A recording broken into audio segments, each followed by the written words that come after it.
सर्वात मोठी बातमी घडामोडी पाहण्यासाठी चॅनेल सबस्क्राईब करा। उपमुख्यमंत्री अजित पवार यांनी पत्रकार परिषदेत महापालिका निवडणुकीच्या प्रचाराचा नारळ फोडला। यावेळी अजित पवार यांनी भाजपच्या कारभारावर ताशेरे ओढले। माझ्यावर 70,000 कोटींच्या घोटाळ्याचा आरोप करण्यात आला होता, पण ज्यांनी आरोप केले त्यांच्याच सोबत आज मी सरकारमध्ये काम करतो आहे। महापालिकेत आम्ही कामाची माणसे आहोत। मात्र भाजपमध्ये सध्या दिवसाढवळ्या लुटणाऱ्यांची टोळी तयार झाली, अशी टीका उपमुख्यमंत्री अजित पवार यांनी केली।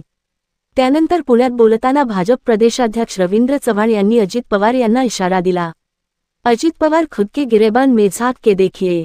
ते नरेंद्र मोदी आणि देवेंद्र फडणवीस यांच्या नेतृत्वात असलेल्या पक्षाबद्दल बोलत आहेत। आरोप प्रत्यारोप कसे करावेत हे त्यांनी ठरवलं पाहिजे। आम्ही आरोप करायला गेलो तर त्यांना फार अडचणी निर्माण होतील याची त्यांनी काळजी घेतली पाहिजे। अनेक वर्षे तुम्ही इथे होता तेव्हा काम करायला हवं होतं। पंतप्रधान नरेंद्र मोदी आणि देवेंद्र फडणवीस यांचे नेतृत्व बरोबर नाही एवढं त्यांनी सांगावे, असं रवींद्र चव्हाण म्हणाले। माझे मोदी लाटेमध्ये निघून गेले अजित पवार। आमच्या सत्ताकाळात 2017 पर्यंत शहरात मोठ्या प्रमाणात विकासकामे झाली। मात्र ज्यांना मी पदे दिली होती ते माझे अनेक सहकारी 2017 नंतर मोदी लाटेमध्ये निघून गेले।